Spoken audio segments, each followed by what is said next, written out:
정보철인 탈쌤입니다. 이번 시간에는 2021년 1회에 기출되었던 문제들 중에서 11번부터 20번까지 문제들을 한번 풀어보도록 할 거예요. 자, 그럼 바로 문제 풀어보도록 할게요.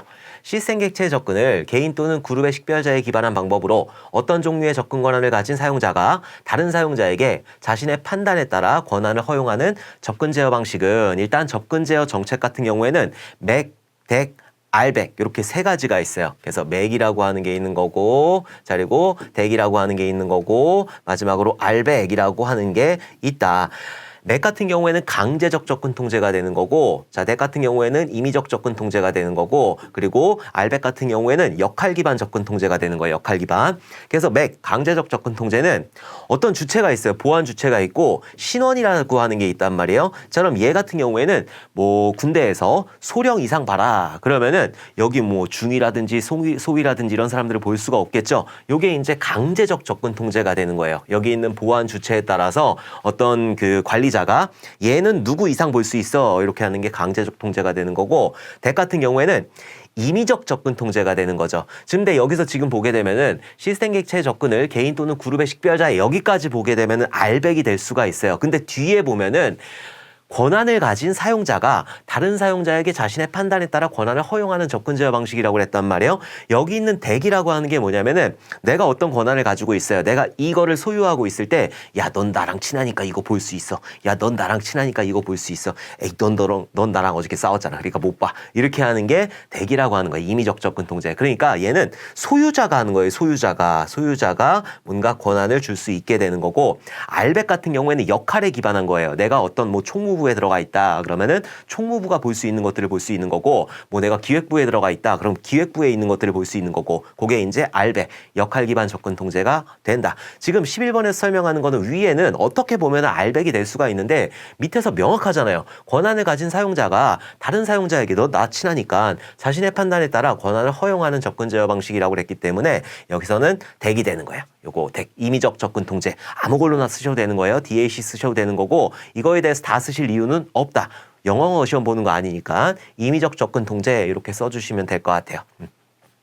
자, 그럼 접근 통제 정책들 한번 보도록 할게요. 맥, 덱, 알백 이렇게 있는 건데, 여기 있는 맥이나 알백 같은 경우에는 어쨌든 관리자가 하는 거예요. 시스템이 하든 중앙 관리자가 하든 어쨌든 관리자가 하게 되는 거고, 덱 같은 경우에는 데이터 소유자가 하게 되는 거죠. 나머지 것들은 크게 보실 건 없어요. 그래서 맥 같은 경우에는 강제적 접근 통제, 덱 같은 경우에는 임의적 접근 통제, 그러니까 소유자가 하는 거예요. 알백 같은 경우에는 역할에 역할에 따라서 이런 그 권한을 줄 수 있게 하는 거, 그걸 보고 알백이라고 한다. 요게 이제 접근 통제 정책 세 가지, 맥, 덱, 알백이 되는 거고, 잘 나오니까 꼭 기억을 해 두셔야 돼요. 자, 그리고 여기에 접근 통제 모델이라고 하는 게 있어요. 그러니까 여기 있는 정책이 있으면은 정책 안에 속하는 것들을 얘기하는 거예요. 근데 대표적으로 네 가지가 있는데, 벨 라파둘라 모델이라는 게 있고, 그리고 비와 모델이라는 게 있고, 클락 윌슨 모델이라는 게 있고, 만리장성 모델이라고 하는 게 있다. 근데 사실 이거는 필기 아니면은 정보보안 기사 쪽에서 많이 나오는 내용이고, 그래도 정보보안에 관련된 것들이 정보처리 기사에도 나올 수 있기 때문에 요 정도는 여러분들이 알아두셨으면 좋겠어요. 그래서 벨 라파둘라 모델 같은 경우에는 기밀성을 강조를 한 거예요. 그러니까 기밀성이 뭐예요? 기밀성, 무결성, 가용성인데, 북한에 계신 분 말고. 자, 기밀성, 자, 무결성, 가용성 이렇게 있는데, 기밀성 같은 경우에는 여기 있는 정보 자산을 아무나 보면 안 되는 거예요. 이게 이제 기밀성이 되는 거고, 무결성 같은 경우에는 여기 있는 정보 자산은 인가된 사용자가 인가된 방법으로만 수정할 수 있어야 된다라고 하는 게 무결성인 거고, 가용성 같은 경우에는 여기 있는 정보 자산은 인가된 사용자라고 하면은 이걸 언제든지 볼 수 있어야 된다라고 하는 게 가용성이 되는 거죠. 그래서 가용성을 해치는 공격이 도스 공격, 디도스 공격이 되는 거고, 자, 그래서 벨 라파둘라 모델 같은 경우에는 기밀성을 강조를 한 거예요. 그러니까 여기에 어떤 보안 문서가 있을 때 얘를 노 리드업이죠. 그러니까 밑에 있는 사람은 위에 거를 볼 수가 없는 거예요. 기밀성을 강조를 했기 때문에. 자, 그리고 위에 있는 사람은 이걸 알 수 있어요. 알 수 있는데 밑에 있는 사람한테 흘리면 되겠어요? 안 되겠어요? 그럼 기밀성이 깨지는 거니까. 그렇기 때문에 no write down이 되는 거죠. 밑에 있는 사람은 위에 있는 문서를 읽으면 안 되는 거예요. 위에 있는 사람은 이 문서에 대해서 알고 있는데 밑에다가 쓰면 안 되는 거죠. 그러면 정보 기밀 누설이 되는 거니까. 그래서 얘가 이제 벨 라파둘라 모델이 되는 거고, no read up, 위에 있는 거 읽으면 안 된다. 위에 있는 사람은 밑에다 쓰면 안 되는 거죠. 그럼 알 수가 있으니까 no write down이 되는 거예요. 자, 비바 모델 같은 경우에는 무결성을 강조를 하게 되는 거예요. 자, 무결성 같은 경우에는 여기 있는 정보 자산은 완전 무결해야 된다. 그래서 인가된 사용자가 인가된 방법으로만 여기 있는 정보 자산을 이용하고 수정할 수 있어야 되는 거죠. 그래서 얘 같은 경우에는 no read down. 밑에 있는 쓸데없는 찌라시 정보 읽어가지고 위에다 올리지 말아라. 밑에 있는 거 읽으면은 여긴 좋은 정보예요. 아, A급 정보이고 여기는 C급 정보라는 거죠. C급 정보 읽으면 되겠어요? 안 되겠어요? 안 되는 거예요. 그래갖고 no read down. 밑에 있는 거 읽으면 안 되는 거고 여기 밑에 있는 사람은 위에다가 쓸데없는 정보 흘리지 말아라. no write up이 되는 거예요. 그래서 요 정도. 여기 있는 벨 라파둘라 모델하고 비바 모델이 정보보안 기사에서도 가장 많이 출제가 되는 거고 벨 라파둘라 모델은 기밀성을 강조한 거고 비바 모델은 무결성을 강조한 거다. 그래서 벨 라파둘라 모델 같은 경우에는 no read up 위에 있는 거 읽으면 안 되고 no write down 밑에다 쓰면 안 되는 거예요. 여기 있는 정보가 누설이 될 수가 있기 때문에 비바 모델은 무결성을 강조를 한 거고 얘가 완전 무결해야 되기 때문에 밑에 있는 찌라시 정보 읽어가지고 여기에 정보에 혼란이 오면 안 되는 거예요. 그래서 no read down 밑에 있는 거 읽으면 안 되고 no write up이 되는 거죠. 위에다가 쓸데없는 찌라시 정보 흘리지 말아라 라고 하는 no write up이 되는 거예요. 이게 이제 벨 라파둘라 모델, 비바 모델이 되는 거고 가장 중요해요. 그리고 클락 윌슨 모델 같은 경우에는 무결성에 중점을 둔 상업용 모델이다. 업무 처리 과정에 무결성을 유지하는 데 초점을 맞춘다. 아까 전에 비바 모델도 무결성이라면서요. 클락 윌슨도 무결성이라면서요. 그러면 어떻게 구분해요? 아까 전에 비바 모델이나 벨 라파둘라 모델을 한 묶음으로 묶어야 되는데 얘는 어떤 정보 자산에 대한 그런 기밀성과 무결성을 얘기를 하는 거고 여기 있는 클락 윌슨 모델 같은 경우에는 전체적인 업무 처리 그러니까 업무 처리 과정의 무결성을 얘기하는 거예요. 그러니까 업무 처리에 무결성이 들어갔다. 그러면 클락 윌슨 모델이 되는 거고 어떤 정보 자산에 대한 무결성이 들어갔다. 그럼 걔는 비바 모델이 되는 거예요. 자, 마지막으로 만리장성 모델 같은 경우에 딴 거 없어. 그냥 이해 충돌 방지를 한다. 요것만 알아두시면 되는 거예요. 그래서 네 가지 우리가 처음에 벨 라파둘라 모델 그리고 기밀성을 강조했고 그리고 비바 모델은 무결성 그리고 클락 윌슨 모델도 무결성은 무결성인데 여기 있는 업무 처리에 대한 무결성을 얘기하는 거고 자 그리고 여기 있는 만리장성 모델 같은 경우에는 이해 충돌을 방지한다. 요것만 알아두시면 된다. 요게 특징이에요. 자, 12번 보도록 할게요. 웹 서비스의 구체적인 내용이 기술되어 서비스의 제공 장소, 서비스 메시지 포맷, 프로토콜 등이 기술되어 있는 언어는 무엇인가? 여기 있는 웹 서비스라고 하는 거, 웹 서비스라고 해가지고 뭐 따따따 네이버닷컴 이런 거를 얘기하는 게 아니라 보통 웹 서비스라고 하는 거는 우리가 소브를 얘기하는 거예요. 소브를. 그래서 우리가 그 소비라고 하는 게 있었잖아요. 소비라고 하는 게 있었고 소 관련해가지고 WSDL이라는 것도 있는 거고 UDDI라고 하는 것도 있다. 그래서 여기 있는 소비라고 하는 거는 실제로 통신하는 프로토콜이 되는 거죠. 그래서 뭐 HTTP를 이용한다든지 아니면은 SMTP를 이용한다든지 이런 것들 뚫려 있는 포트를 이용해가지고 뭔가 정보를 주고받는 실제로 프로토콜 약속이 되는 거고 WSDL 같은 경우에는 그런 정보를 주고받을 때 얘가 어떻게 해야 되는지 어떤 입력값이 있고 어떤 출력값이 있고 어디에 데이터가 있고 이런 것들을 나타내는 얘가 설명서라는 역할을 한다고 그랬죠. 자, 그리고 UDDI라고 하는 거는 여기 있는 WSDL을 모아놓은 도서관이다. 이렇게 막 너무 깊게 생각하지 마시고 요 정도만 여러분들이 기억을 해두시면 되는 거예요. 우리가 뭐 소비에 대해서 구현을 해라 이렇게 문제가 출제가 되지 않기 때문에 소비라고 하는 거는 HTTP나 SMTP를 이용해가지고 실제 데이터를 주고받는 그런 프로토콜이다. 이렇게 알아두시고 WSDL 같은 경우에는 그런 데이터를 주고받을 때 설명서가 있어야 될 거 아니에요. 설명을 봐야지 내가 이 데이터를 어떤 입력값을 주고 어떤 출력값을 받을지 나오니까 그런 설명서 역할을 하는 게 WSDL이 되는 거고 UDDI 같은 경우에는 이런 WSDL을 모아놓은 그런 공간이다라고 해서 도서관이라고 생각을 해주시면 되는 거예요. 딱 여기까지만. 그럼 다시 한번 보도록 할게요. 웹 서비스의 구체적인 내용이 기술되어 있어. 서비스의 제공 장소, 서비스 메시지 포맷, 프로토콜 등이 기술되어 있는 언어는 무엇인가? 뭐예요? WSDL이 되는 거잖아요. WSDL. 그래서 12번의 정답은 WSDL이 되는 거고 여기 있는 SOAP하고 WSDL, UDDI 요거 세 가지는 꼭 구분해서 여러분들이 알아두셔야 되는 거예요. 이 SOAP에 대해서 뭐 어쩌고 있는데 정확한 거는 그러니까 중요한 거는 특징은 HTTP나 아니면 SMTP를 이용해서 실제로 통신을 하는 그런 프로토콜이다. 자, WSDL 같은 경우에는 설명서이다. UDDI 같은 경우에는 설명서를 모아놓은 도서관이다. 이렇게만 알아두시면 되는 거죠. 오케이. 자, 13번 보도록 할게요. 보기에 해당하는 용어를 쓰시오. 땡땡땡. 개발자가 원시 코드를 대상으로 다른 부분과 연계되는 부분은 고려하지 않고 각각의 단위 자체만 집중하여 뭘 한다? 테스트한대요. 테스트. 땡땡땡은 인터페이스 간 시스템이 정상적으로 실행되는지 확인하는 테스트이다. 인터페이스 간에 시스템이 정상적으로 실행되는지 인터페이스하고 둘이 서로 연동을 하는 거 이런 것들을 테스트한다고 그랬죠. 그럼 얘 같은 경우에는 V 모델에 대한 내용이 되는 거고 1번에 들어가는 거는 개발자가 원식 코드를 대상으로 각각의 단위 자체에만 집중해서 테스트를 한대요. 그럼 요거는 가장 밑에 있는 개발자가 하는 거기 때문에 단위 테스트가 된다. 자, 단위 테스트 다음에 뭐를 수행하게 되는 거죠? 통합 테스트를 수행하게 되는 거죠. 자, 통합 테스트 같은 경우에는 단위 모듈들이 만들어졌으면은 단위 모듈들을 이렇게 묶어야 돼요. 서로 모듈하고 호출하는 거 그것도 인터페이스라고 하는 거예요. 데이터하고 이렇게 왔다 갔다 하는 것도 인터페이스가 되는 거지만은 여기 있는 모듈하고 호출하는 거 전부 다 인터페이스예요. 이런 것들이. 자, 통합 테스트를 끝내고 나면 시스템 테스트가 되는 거고 자, 그다음에 맨 마지막으로 돈을 받기 위해서 인수 테스트를 진행을 해줘야 된다.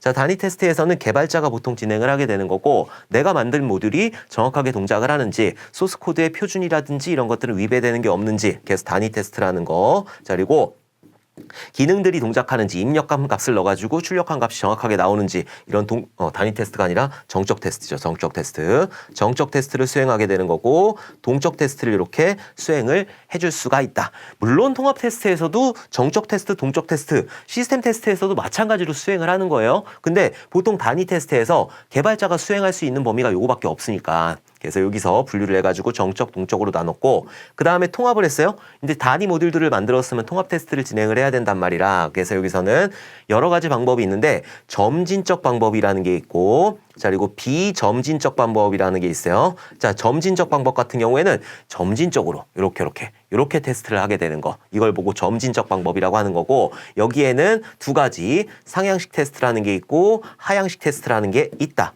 물론 백본 테스트도 있지만은 백본 테스트는 상향식하고 하향식하고 다 하는 거니까 어쨌든 여기는 비점진 테스트 같은 경우에는 얘는 빅뱅 테스트라고 하는 게 있어요.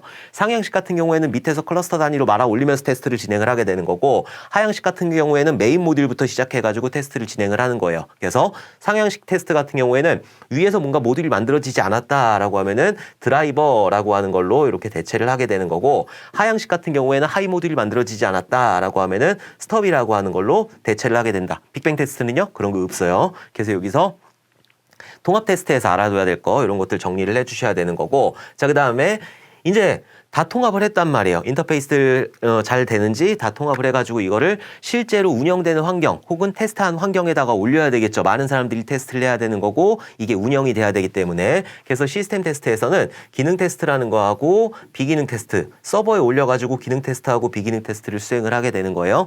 자 기능 테스트 같은 경우에는 말 그대로 기능에 관련된 거예요. 얘가 눌렀을 때 뭐 다음으로 이동한다. 얘 눌렀을 때 뒤로 이동한다. 이게 기능이 되는 거고 비기능 테스트 같은 경우에는 성능이라든지 보안이라든지 품질이라든지 이런 것들에 관련된 거 그게 이제 비기능 테스트가 되는 거죠. 자 그래서 여기 기능 테스트하고 비기능 테스트까지 다 수행을 한 다음에 끝났어요. 그럼 어떻게 해야 돼요? 돈 받아야지. 돈 받아야 되기 때문에 이제 인수 테스트를 진행을 하게 되는 거예요. 감님하고 같이 인수 테스트를 진행하는데 대표적으로 여기에는 알파 테스트라고 하는 게 있고 그리고 베타 테스트라고 하는 게 있다. 그래서 알파 테스트 같은 경우에는 사용자하고 개발자하고 둘이 모여가지고 테스트를 진행하는 게 알파 테스트가 되는 거고 베타 테스트 같은 경우에는 개발자 빠진 상태에서 사용자만 진행하는 거 그걸 보고 베타 테스트라고 한다. 자 이렇게 여기 있는 V 모델 요거를 꼭 기억을 해두셔야 돼요. 지금 여기 1번에서 들어가는 건 단위 테스트가 되는 거고 2번에서 들어가는 건 통합 테스트가 되는 거죠. 그래서 13번의 정답은 단위 테스트, 2번은 통합 테스트 이렇게 알아두시면 된다.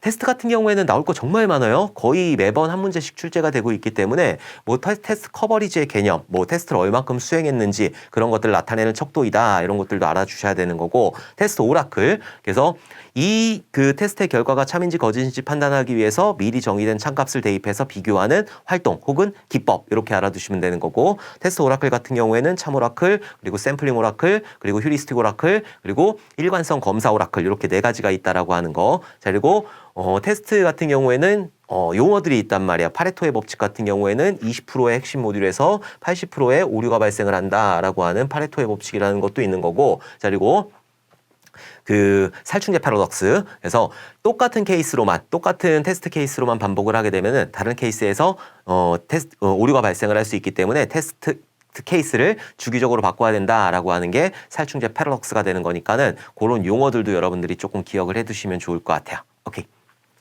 자, 14번 보도록 할게요. 시스템의 성능 향상, 개발 과정의 편의성 등을 위해 정규화된 데이터 모델을 분할, 통합, 추가하는 과정으로 의도적으로 정규화에 위배되는 행위이다. 무엇을 설명하는 것인지 쓰시오.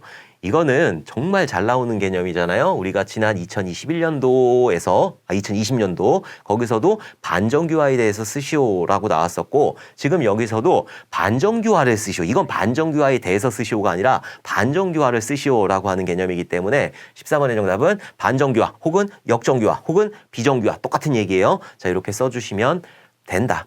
여기 있는 반정규화 같은 경우에는 만약에 서술해라, 약술해라 나오게 되면은 성능 향상이라든지 개발 과정의 편의성, 요거를 좀 집어넣어 주셨으면 좋겠고, 얘가 더 중요한 거예요. 성능 향상. 성능이 안 나오기 때문에 수행을 하는 게 여기 있는 반정규화라고 하는 거예요. 그래서 이런 성능 향상 같은 경우에 데이터베이스 같은 경우에는 튜닝이라고 하는 거죠.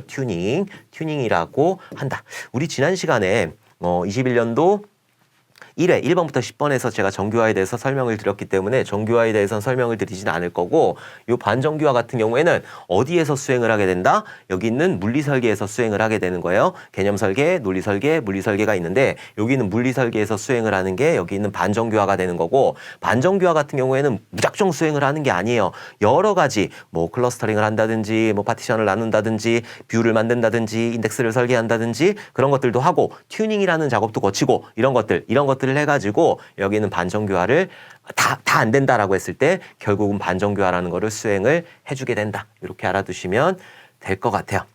그리고 제가 또 뭐 하나 설명드리려고 했는데 반정규화 하면서 뭘 또 설명드릴까 했는데 갑자기 또 생각이 안 나가지고 일단 요거는 그냥 넘기도록 할게요. 뭐 다음에 또 생각이 나겠지. 앞으로 할 거 많으니까. 어쨌든 여기서는 반정규화라고 하는 거, 요거를 좀 기억을 해두시면 될 것 같아요. 아, 그거 하려고 그랬다. 갑자기 생각이 났어요. 뭐냐면은 우리가 보통 데이터베이스에선 튜닝이라고 하는 거고, 뭐 데이터베이스에 셀렉트를 바꾼다거나 이런 것들을 튜닝이라고 하는 거고, 그냥 일반적으로 소스 코드를 바꾸려고 할 때는 그 안에 있는 내용들 성능이 안 나오기 때문에 그걸 보고 뭐라고 한다? 리팩토링이라고 한다. 근데 리팩토링을 그냥 막 수행을 하는 게 아니라 처음에 동료 검토라는 걸 수행을 하게 되는 거죠. 동료 검토는 내 옆에 있는 사람 한 두세 명끼리 모여가지고 팀장한테 깨지기 싫으니까 동료 검토를 수행을 하게 되는 거고, 그 다음에 이제 팀 회의를 시작을 해야 되는 거예요. 그래서 워크스루라고 하는 거를 하게 된다. 그 다음에 이제 워크스루가 끝나고 나면은 이제 사장님한테도 보고해야 되고 막 그러니까 인스펙션이라고 하는 공식 회의를 거치게 되는 거죠. 이렇게 동료 검토하고 워크스루하고 인스펙션을 수행해가지고 뭔가 문제점이 발견이 되면은 뭐를 수행한다? 리팩토링이라고 하는 거를 수행을 하게 된다. 자, 여기 있는 리팩토링 같은 경우에는 기능은 그대로 둔 상태에서 안에 있는 소스 코드에 뭔가 문제점이 발견이 되었기 때문에 그런 리팩토링을 수행을 하게 되는 거예요. 그러니까 리팩토링이라고 하는 건 기능은 그대로 둔다라는 거를 꼭 명시를 해주셔야 돼요. 그래서 14번의 정답은 어쨌든 요거는 반정규화. 자, 15번 보도록 할게요. 실행 프로세스 간의 통신을 가능하게 하는 기술로 종류에는 파이프, 메시지 큐, 공유 메모리, 세마포어, 소켓 등이 있다. 요거는 조금 그냥 암기를 해주셔야 돼요. 얘 같은 경우에는 IPC라고 하는 거거든요. 그래서 얘는 정답은 IPC, 인터프로세스 커뮤니케이션이라고 한다. 요거는 그냥 이런 용어들이 있구나 정도만 알아두시면 될 것 같아요. 자, 16번 문제 보도록 할게요. 다음 SQL문의 실행 결과를 쓰시오라고 해가지고 여기 있는 셀렉트문이 있는데, 일단 DML문 같은 경우에는 여러분들이 다 쓰실 수 있어야 된다. 그렇게 시험에 출제가 되기 때문에. 그래서 인서트문 같은 경우에는 인서트 한 다음에 대소문자 상관없어요. 인서트 한 다음에 여기에 묻지도 따지지도 말고 인투 이렇게 붙이면 되는 거고, 한 칸 띄는 거 이렇게. 자, 그리고 이렇게 한 칸 띄고 여기 테이블명 이렇게 들어가면 된다. 자, 그리고 여기에 어떤 속성에다가 값을 집어넣을 건지 이렇게 명시를 해주시면 되는 거고, 그 다음에 values라는 거를 사용을 하면 되는 거죠. 이렇게 엔터 쳐야 되나요? 안 쳐도 돼요. 그냥 저는 옆에다 더 쓰면은 여러분들이 볼 수가 없으니까 그래갖고 가독성을 위해서 이렇게 한 거고, 여러분들은 그냥 옆에다 붙여 쓰셔도 아니면 이렇게 띄어 쓰셔도 상관없고, 심지어 인서트하고 인투하고 이런 식으로 하셔도 상관없는 거예요. 근데 꼭 질문하실 때 인 뭐 이렇게 돼도 되나요? 이렇게 하면 안 되지. 이렇게 하면 좀 그렇고 이런 식으로 해주셔야 되는 거고. 자, 이렇게 values 한 다음에 여기 내용에 맞게 개수에 맞게, 만약에 A에는 글자가 들어가야 된다라고 하면은 A 한 다음에 헛다운표를 꼭 붙여줘야 되는 거예요. 문자 같은 경우에는. 숫자 같은 경우에는 붙여줘도 되고 안 붙여줘도 돼요. 자, 숫자 같은 경우에는 붙여줘도 되고 안 붙여줘도 되는 거예요. 이렇게. 자, 그리고 맨 끝에 여기 있는 세미콜론 같은 경우에는 이 명령이 끝났다라고 하는 걸 나타내는 거고, 불안하다 그러면 써주시면 되는 거고, 하나의 명령일 때는 굳이 세미콜론은 표시하지 않아도 돼요. 이 세미콜론 같은 경우에는 여러 개의 그런 명령들이 동시에 수행될 때 요 명령이 끝이야, 요 명령이 끝이야, 이런 것들을 나타내기 위한 거라서 굳이 요거를 쓰지 않으셔도 되지만 혹시 마음에 짐이 생기신다라고 하시는 분들은 써주시면 될 것 같아요. 자, 그 다음에 두 번째로 업데이트문 알아보도록 할게요. 자, 업데이트 같은 경우에는 업데이트 한 다음에 여기에 테이블명이 들어오게 되는 거고, 그 다음에 set. 얘도 마찬가지예요. 옆으로 붙였어도 아무 상관없어요. 자, 그리고 A라는 속성에다가 여기에 A라는 값으로 이렇게 집어넣겠다. 더 있으면은 콤마 써주셔야 되는 거예요. 자, B라는 데다가 1이라는 값을 집어넣겠다. 문자는 헛다운표 붙이고 숫자는 그냥 붙여도 되고 안 붙여도 되고 아무 상관없다. 자, 그 다음에 끝났으면 콤마 붙이면 안 돼요. 자, 그리고 여기서 웨어 조건 이렇게 줘가지고 어떤 특정한 그 레코드들의 값만 바꾸겠다 이렇게 작성을 해주시면 되는 거예요. 뒤에다가 세미콜론 붙여도 되고 안 붙여도 된다. 하나의 명령이기 때문에 이게 이제 업데이트문이 되는 거고, 자, 그다음에 딜리트문 보도록 할게요. 딜리트문도 마찬가지로 딜리트한 다음에 묻지도 따지도 말고 프롬으로 이렇게 나오게 되는 거고 한 칸 떼야 돼요. 자, 그다음에 여기 테이블명 이렇게 나오는 거고 여기도 한 칸 떼야 돼요. 자, 그다음에 웨어 옆에다 붙여도 아무 상관없어요. 웨어 한 다음에 A라는 게 뭐 1인 거, A라는 그 컬럼에 1이라는 값만 삭제하겠다. 이런 식으로 세미콜론 붙여도 되고 안 붙여도 되고 아무 상관없다. 그러면은 A 컬럼에 1인 값들이 싹 삭제가 되는 거죠. 자, 이렇게 딜리트문을 알아봤어요. 자, 마지막으로 셀렉트 알아보도록 할게요. 자, 셀렉트 같은 경우에는 여기에 컬럼들 곱하기 하게 되면은 모든 컬럼들 다 나오는 거예요.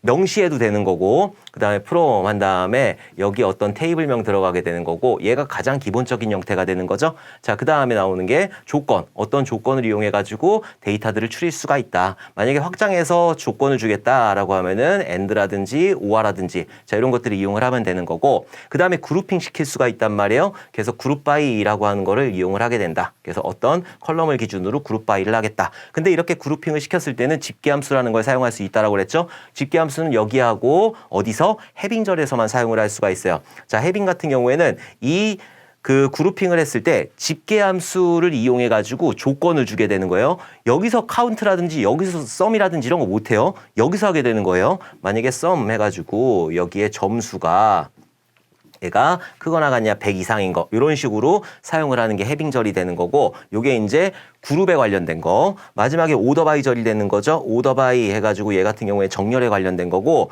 여긴 여러 개 쓸 수가 있어요. 여기다가 무슨 여기 뭐 AVG 이렇게 쓸 수 있나? 못 써요. 여기에는 여기 해빙절하고 여기 있는 셀렉트 여기에만 쓸 수 있는 거예요. A라는 걸 기준으로 ASC를 하겠다. 그럼 A 같은 경우에는 A라는 걸 기준으로 오름차순 정렬하는 거고, 그리고 동일한 게 있을 때 그럼 얘 두 번째 정렬 조건을 B라는 걸 이용해서 DSC를 하겠다. 자, 이런 식으로 해줄 수가 있다라고 하는 거죠. 콤마를 이용해 가지고. 자, 요게 이제 제일 마지막에 들어오는 정렬절이 되는 거예요. 그래서 요거 꼭 기억을 해 두셔야 돼요. 자, 그럼 여기 있는 쿼리문 한번 보면은 셀렉트 카운트 곱하기 프롬 테이블 1이다 라고 여기까지만 했어요. 여기까지만. 그럼 뭐를 가지고 오냐면은 3개를 가지고 오게 되는 거예요. 행이 3개니까. 여기서 사용되는 카운트는 행개수를 얘기를 하는 거예요. 그래서 뭐 그룹 바이가 없을 때, 됐을 때 이렇게 곱하기, 이렇게 카운트 곱하기 하게 되면은 요거 3개, 3을 출력하게 되는 거예요. 여기서 여기까지만 했을 때. 자, 그 다음 웨어 조건이 있으니까 여기까지만 한번 해보도록 할게요. EMP가 크냐 100보다라고 했단 말이에요. 얘가 100 초과여야 되니까는 얘는 빠지겠죠. 자, 얘는 빠지는 상태에서 요렇게 출력이 되겠죠. 요렇게. 얘 빠져요. 빠진 상태예요. 그 다음 거 보도록 할게요. AND 그리고 SAL이 3000보다 크거나 같아야 된다. 3000 이상이다. 그러니까는 3000보다 크거나 같은 거는 얘 하나가 있는 거죠. 그럼 얘가 빠지는 거예요. 그럼 여기에서 여기까지 수행했을 때 이렇게 나오겠죠. 이렇게. 요거 2개 빠진 상태에서 이렇게 카운트 안 하고 곱하기 썼을 때.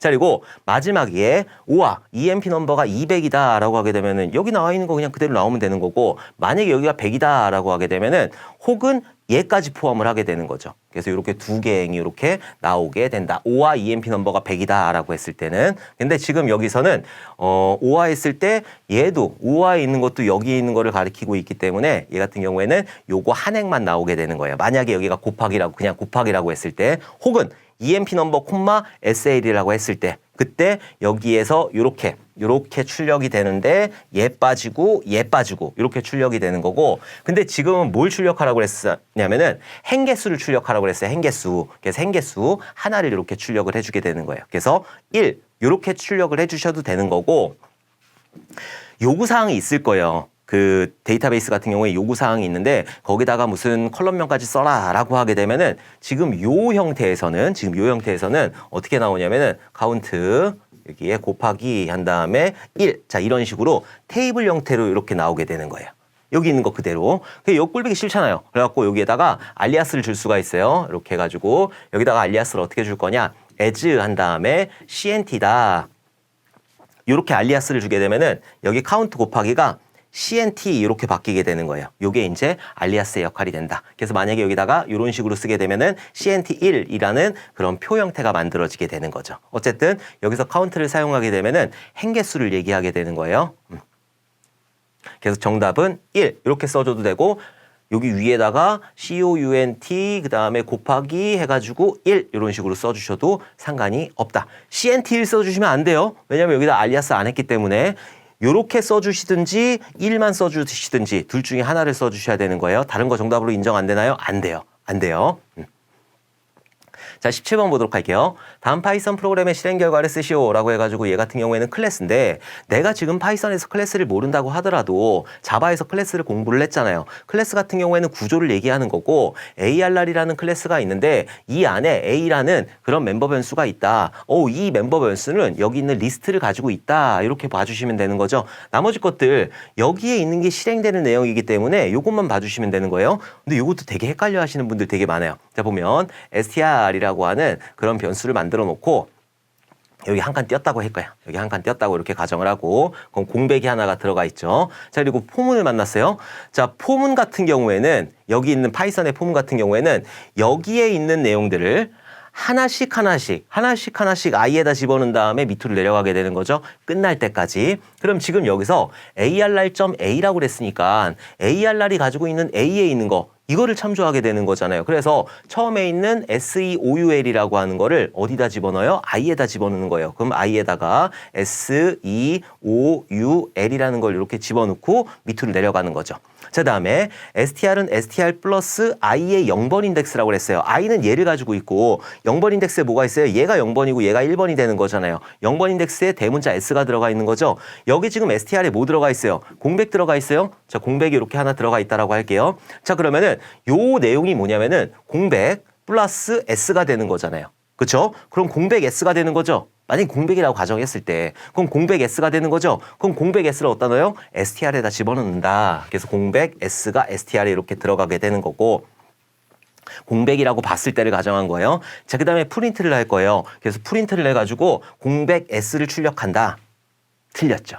왜냐면 이거를 굉장히 많이 헷갈려들 하시는데, 뭐 C 언어나 자바 언어 같은 경우에는 중괄호로 구분을 해요. 중괄호로 구분해가지고 중괄호가 없다라고 했을 때 다음에 한 문장만 해당하는 명령에 속하게 되는 건데, 파이썬은 중괄호로 구분을 하는 게 아니라 얘는 띄어쓰기로 구분을 하게 돼요. 그래서 지금 얘 같은 경우에는 포에서 이렇게 띄어쓰기가 요만큼 되어 있잖아요. 그러니까 포에 해당하는 거는 얘가 포에 해당하는 거지, 얘 같은 경우에는 포에 해당하지 않아요.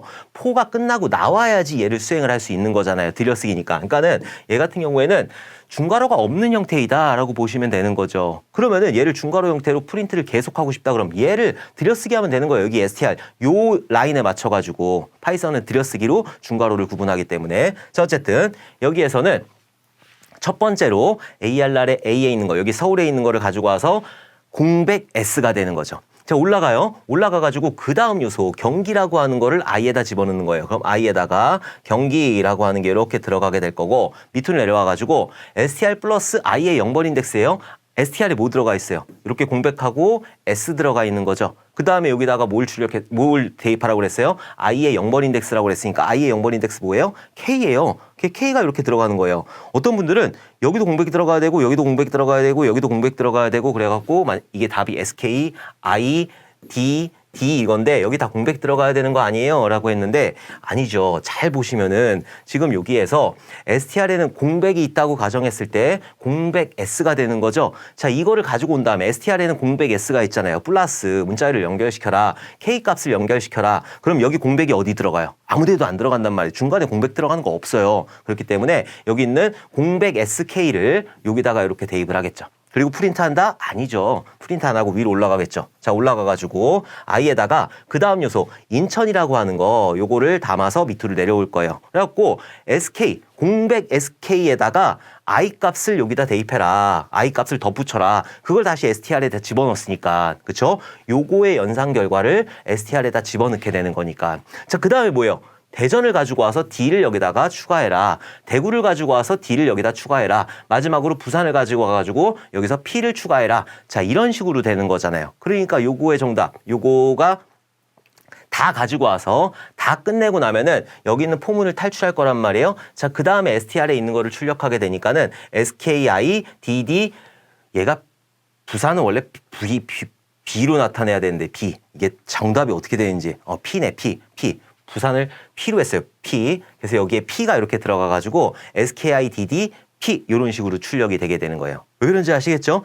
여기에서 다 만들어지게 되는 거예요. 한 글자씩 한 글자씩 띄워가지고 SKIDDP 이거를 다 띄워가지고 여기 STR에다 집어넣는다. 중간에 공백 넣는다 안 넣는다? 안 넣는다. 자, 만약에 예를 들어서 여기에 SKIDD까지만 이렇게 들어가 있단 말이에요. 그 다음에 가지고 와서 공백 SKIDD 한 다음에 플러스 여기에 P 있는 거잖아요. P. 맨 마지막에 있는 거 가지고 왔을 때 P가 들어가는 거니까 그럼 얘네 두 개를 합칠 때 중간에 공백이 들어가지 않아요. 그래서 SKIDD P가 여기 이렇게 들어가게 되는 거고 그 다음에 더 이상 요소가 없어요. 요소가 없으니까 여기는 포문을 탈출하겠죠. 포문을 탈출해가지고 한 번만 출력하게 되는 거잖아요. 한 번만. 그래서 최종적으로 STR에 들어가 있는 SKIDDP가 이렇게 출력이 되는 거고 만약에 얘가 들여쓰기를 해가지고 이런 식으로 되어 있다라고 하게 되면은 처음에 S 출력하고 올라가가지고 SK 출력하겠죠.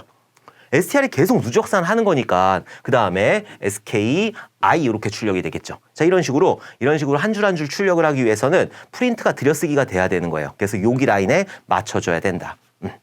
그래서 요거 중괄호 여러분들이 꼭 이해를 해주셔야 돼요. 이거 질문을 1회 시험에서 1회 이번에 제가 지금 요거는 2024년 1회 시험을 대비해서 촬영을 하고 있는 건데 한 100번은 질문을 받은 것 같아요. 중괄호 관련해가지고. 얘 왜 SK 이렇게 출력 안 돼요? 라는 질문을 진짜 100번을 받은 것 같아요. 왜 안 돼요? 포문에 속하는 거 요거 하나니까. 오케이. 그래서 정답은 SKIDDP가 정답이 된다. 자, 18번 보도록 할게요. 다음 자바 프로그램의 실행 결과를 쓰시오라고 해가지고 얘 같은 경우에는 뭐 자바의 특이점은 없어요. 뭐 자바 객체 지향 특징이 들어간다거나 그런 건 아니고 그냥 단순하게 문법이에요. 문법. 자, 그러면은 포문만 알면 되는 거. 포문, if문. 포문하고 if문은 시언어에서 굉장히 많이 하셨잖아요. 자, i라는 변수가 있고 썸이라고 하는 이런 변수가 있어요. 그 다음에 여기 포문을 만났어요. 포문이라고 하는 건 얘는 초기값이 되는 거고 얘는 조건이 되는 거고 얘는 증감이 된다. 근데 이것도 질문을 많이 하세요. 지금 여기서 i++ 했잖아요. 그러면은 얘는 다음에 플러스 된 형태 처음에 i에 0값 들어가 있으면은 그 다음에 1값을 가지고 해야 되는 거 아니에요? 라고 하시는데 그게 아니죠. 왜냐하면 포문 같은 경우에는 얘가 최초에 한 번 수행되는 거잖아요. 그 다음에 비교를 하는 거죠. 그 다음에 조건에 맞으면은 연산을 하게 되는 거죠. 그 다음에 증감을 하게 되는 거잖아요. 그러니까 명령이 3개, 최초에는 4개, 최초에는 0, 1, 2, 3이 되는 거고 그 다음에 1, 2, 3, 1, 2, 3 이런 식으로 반복이 되는 거잖아요. 그렇기 때문에 i++ 같은 경우에 여기다 1값을 대입해서 내려가는 게 아니에요. 그렇죠? 자, 그러면은 이거 한번 풀어보도록 할게요. 자, 지금 i에다가 0값을 집어넣고 0이 5보다 작거나 같니? 작아요. 그러니까 밑으로 내려와가지고 썸에다가 i 값을 누적산을 해요. i에는 지금 0 들어가 있으니까 여기에 0값이 이렇게 들어가겠죠. 요게 이제 뭐 지역 변수니까 얘는 쓰레기 값이 들어가 있어야 되는 거 아니에요? 라고 하시는 분들도 계시는데 그냥 기본적으로 0 들어간다 이렇게 알고 풀어주시면 되는 거예요. 자, 그다음에 시스템.out.print 했어요. 프린트 ln이 아니라 프린트는 그냥 붙여서 쓰게 되는 거죠. i 값 출력하래요. i 얼마 들어가 있어요? 0 들어가 있단 말이에요. 그래서 0 출력할 거고 i가 5니? 아니요. 얘 같은 경우에는 if else 구조가 되는 거고 요 조건에 맞으면은 요거 2개 행 아니면 여기 있는 else를 수행하면 되는 거죠. 자, 지금 i가 5니? 아니요. i 5 아니에요. 그러니까 어떻게 한대요? system.out.print 해가지고 플러스 이게 뭐예요? 얘를 더하라는 연산이에요? 아니에요. 여기 따옴표에 들어가 있으니까 여기다가 그냥 플러스라는 거를 기호를 덧붙여라. system.out.print니까. 자, 그리고 나서 올라가야 되겠죠. 자, 올라간 다음에 i++ 해주는 거예요. i++ 하니까 i 값은 1 되는 거고, 자, 1을 가지고 비교했을 때 1이 5보다 작거나 같니? 작아요. 밑으로 떨어져서 썸에다가 i 값을 누적산한대요. 여기 있는 1하고 0하고 더해가지고 1 값을 여기다 집어넣게 되는 거고, 밑으로 내려가서 system.out.print 해가지고 i 값 출력하래요. i 뭐예요? 1이죠? 자, 1을 이렇게 출력한다. 자, 밑으로 내려가서 1이 5하고 같니? 아니요. 그러니까 else로 빠지겠죠. system.out.print 해가지고 플러스를 그냥 문자열을 더하래요. 요 뒤에다가 플러스 이렇게 해주게 되는 거고, 자, 올라가가지고 i++ 하게 되니까 i 값은 2가 되는 거죠. 자, 2가 5보다 작거나 같니? 작아요. 밑으로 떨어져가지고 썸에다가 2하고 1하고 더한 다음에 얘가 3이 되는 거죠.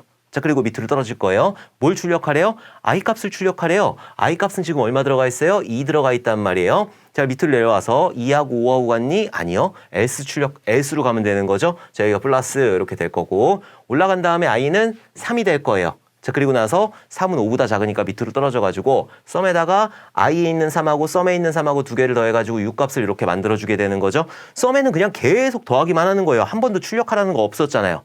자, 그 다음에 3하고 5하고 같니? 아니요, 틀려요. 그러니까 여기 있는 else로 가가지고 플러스를 여기다가 또 이렇게 플러스 3 출력해야지. 3 출력하고 플러스를 이렇게 해주게 된다. 자, 올라가서 i++ 하게 되니까 i 값은 4가 되는 거고, 4가 5보다 작거나 같니? 작아요. 밑으로 내려와가지고 여기 있는 4하고 6하고 더해가지고 10이라는 값을 썸에다가 대입을 하게 되는 거고, 여기에 있는 거 4를 출력해라 라고 하는 거죠. 그럼 여기에 4 출력하고 4하고 5하고 같니? 아니요. 그러니까 밑으로 내려가서 또 플러스를 이렇게 출력을 해주게 되는 거예요. 자, 올라간 다음에 i++ 해주게 되니까 i 값은 5가 됐어요. 자, 5를 가지고 썸에다가 누적산하게 되는 거죠. 10하고 5하고 더해가지고 15라는 값을 여기 썸에다 집어넣고, 그 다음에 i 값을 출력하래요. i에 뭐 들어가 있어요? i에 5 들어가 있잖아요. 5 이렇게 출력을 해주게 되는 거고, 그 다음에 밑으로 내려왔어요. 5하고 5하고 같니? 5하고 5하고 같아요. 그러니까 이거 2개 수행하면 되는 거죠. 중괄호로 묶여 있으니까, 그러니까 2개를 이렇게 수행을 하면 된다. else는 수행 안 하죠. 왜냐하면 참이면 얘 수행하는 거고 거짓이면 얘 수행하는 거니까.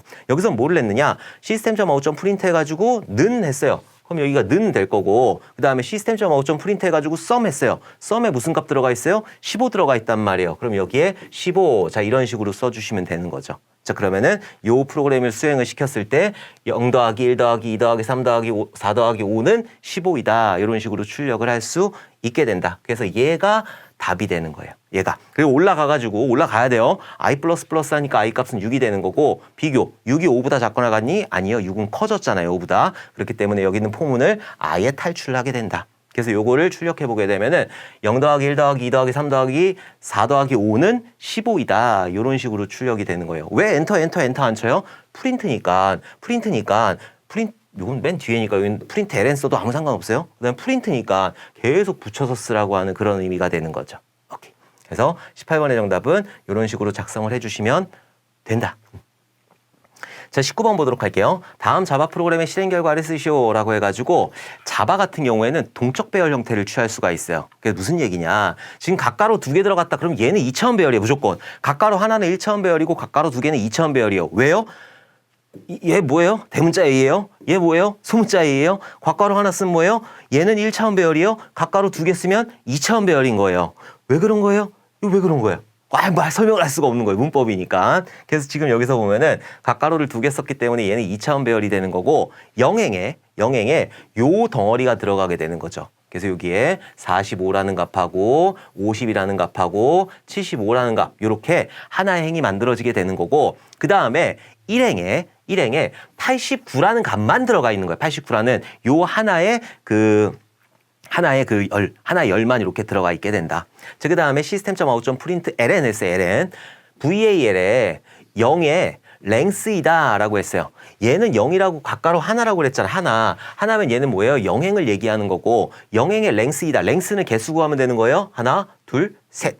3 출력하면 되는 거죠. 그래서 여기서는 3이라는 게 이렇게 출력이 되는 거고, 두 번째 system.out.print ln 해가지고 var 1행의 length이다. 하나가 되는 거잖아요. 얘는. 동적 배열이니까. 그래서 여기서 하나가 이렇게 출력이 되는 거고, 자, 다음에 system.out.println, 벨에, VAL에 영행 0열에 있는 값이다. 여기가 영행이잖아요. 영행. 여기는 1행이 되는 거고, 여기가 0열, 1열, 2열이 되는 거니까 영행 0열에 있는 값이다. 그러니 얘는 45가 이렇게 출력이 되게 되는 거죠. 엔터빵. 자, system.out.println, VAL에 영행 1열에 있는 값이다. 여기가 영행이죠. 0열, 1열에 있는 값 얼마예요? 50이죠. 그래서 50이라는 값을 이렇게 출력을 해주면 되는 거고, 좌측 정렬 이렇게 다 붙여서 이것도 붙여야 돼요. 자, 그다음에 system.out.println 해가지고 1행 0열에 있는 값이에요. 여기가 영행 1행 0열에 있는 건 뭐예요? 89가 되는 거죠. 그래서 89가 이렇게 출력이 된다.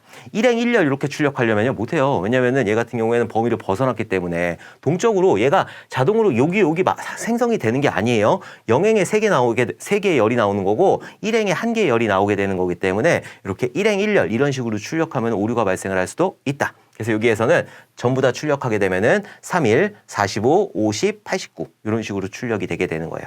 근데 오류가 발생하는 경우는 문제 실기에서는 그렇게 출제를 하지 않으니까 그냥 요런 내용만 여러분들이 배열의 내용만 정확하게 알아두시면 되는 거예요. 그래서 이렇게 좌측 정렬해가지고 써주시면 된다.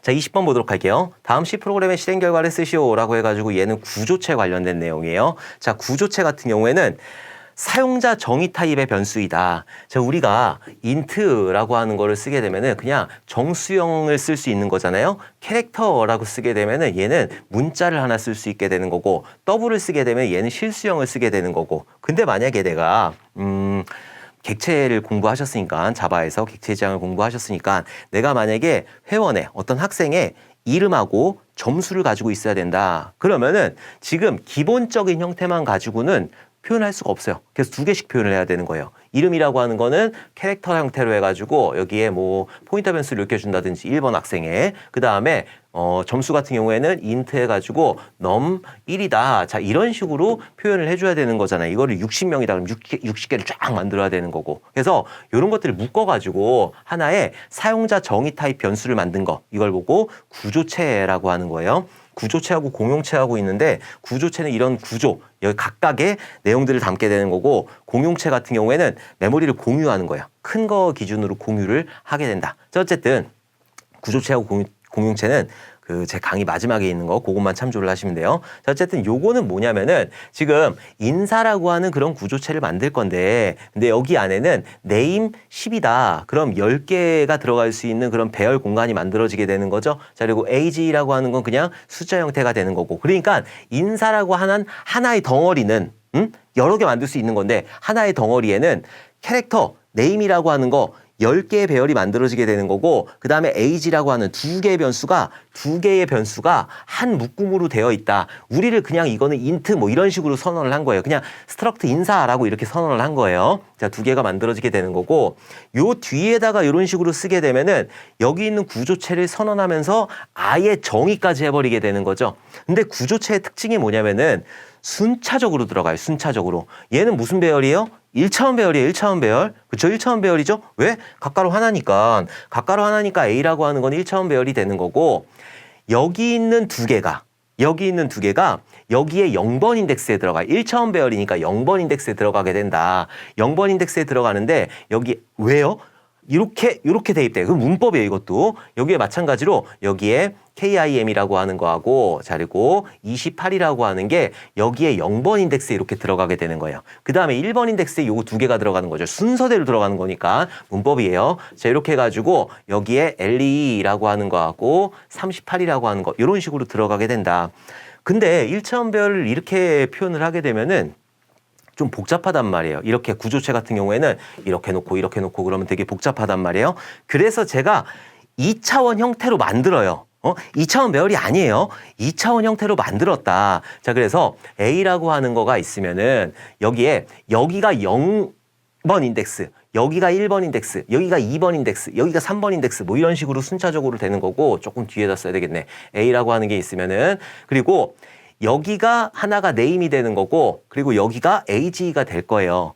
1차원 배열이에요. 1차원 배열. 1차원 배열인데 제가 1차원 배열을 옆으로 늘려 쓴 게 아니라 그냥 이렇게 아래로 늘려 쓴 개념이에요. 아래로. 제가 이걸 표를 딱 만들어 가지고 쓰면은 2차원 배열이에요? 그럼 아니요. 1차원 배열이에요. 1차원 배열. 1차원 배열인데 이것들을 옆으로 쓰게 되면은 name age, name age, name age, name age 이렇게 써야 된단 말이에요. 그래서 이거를 그냥 가로로, 그러니까 이게 가로로가 아니라 세로로 표현한 거예요. 세로로. 이거를 가로로 원래 표현하는 게 맞는데 세로로 표현한 것 뿐이에요. 단순히. 여기가 0번 인덱스. 여기에 두 개가 들어간다고요. 킴하고 28하고 KI의 M이라고 하는 거하고 28이라는 값이 여기 들어갈 거고 1번 인덱스에 1번 인덱스 2차원 배열 아니에요. 이렇게 보시면 이렇게 보시면 되는 거예요. 자, 그다음에 여기에 LE라고 하는 게 들어가는 거고 38이라고 하는 게 들어간다. 그다음에 2번 인덱스에 여기에 파크라고 하는 게 들어가는 거고 자, 41이라는 값이 들어간다. 그다음에 3번 인덱스에 초이라고 하는 게 들어가는 거고 그다음에 여기에 30이라는 게 들어간다. 원래는 이거 진짜 이것 가지고 2차원 배열이냐고 한 질문을 또 500번을 받았지. 그래갖고 원래는 A에 0번 인덱스에 네임 값 들어가고 에이지 값 들어가고 1번 인덱스에 네임 값 들어가고 에이지 값 들어가고 2번 인덱스에 이렇게 들어가는 게 맞는데 그렇게 하면은 좀 복잡하니까 제가 요거를 1번은 여기도 내린 거예요. 여기로 이렇게 2번 이런 식으로 그렇게 알아두시면 좋을 것 같아요. 자, 이렇게 해가지고 구조체, 이 구조체를 만들었고 A라는 1차원 배열을 만들었어요. 이 0번 인덱스에는 요 구조 하나, 1번 인덱스엔 요 구조 하나, 2번 인덱스엔 요 구조 하나, 3번 인덱스엔 요 구조 하나가 각각의 구조들이 들어가게 되는 거죠. 자, 그 다음에 여기에 스트럭트 인사 해가지고 인사라는 구조체를 담을 수 있는 포인터 변수 P를 만들었어요. 그럼 P라고 하는 포인터 변수가 이렇게 만들어지게 될 거고 여기 있는 P는 주소값을 담게 되는 거죠. 자, 그리고 여기가 만약에 100번지다. 여기 배열 1차원 배열 같은 경우에는 여기 시작 주소가 100번지다. 그럼 101, 102, 103이 되는 거예요. 이게 원래는 실질적으로 따진다고 하면은 여기 있는 구조체의 크기에 맞춰가지고 얘가 만들어져요. 여기가 지금 10개이고 여기가 4개고 그러면 여기가 뭐 14개가 되고 막 이러는 건데 그거 어떻게 계산할 건데요? 계산 못 한단 말이에요. 그래서 1차원 배열은 요거가 101이고 여기가 102고 여기가 103이다. A 같은 경우에는 100을 가지고 있다. 이렇게만 알아두시면 되는 거예요. 1차원 배열이니까. 그렇죠? 얘가 하나의 구조가 100에 들어가 있고 하나의 구조가 101에 들어가 있고 이거 계산을 못 한단 말이에요. 그렇죠? 계산하면 더 복잡한 거니까. 그래갖고 그냥 여러분들이 1차원 배열 풀었던 것처럼 그렇게 해주시면 되는 거예요. 자, 그리고 P에다가 뭘 집어넣냐면은 A 값 집어넣었어요. A에 뭐 들어가 있어요? A라는 배열이 시작하는 위치에 주소값 100이 들어가 있게 되는 거죠. 그럼 P에는 100이라고 하는 그런 주소값이 이렇게 들어가 있게 된다. 자, 그 다음에 P++ 했단 말이에요. 얘는 그냥 묻지도 따지지도 말고 1 증가시키라는 연산이죠. 그럼 여기가 뭐예요? 101이 되는 거죠. 101이. 자, 그 다음에 여기에 출력을 하는데 %s 해가지고 문자 열을 출력하는 거예요. 문자 열 같은 경우에는 주소값을 받게 되는 거죠.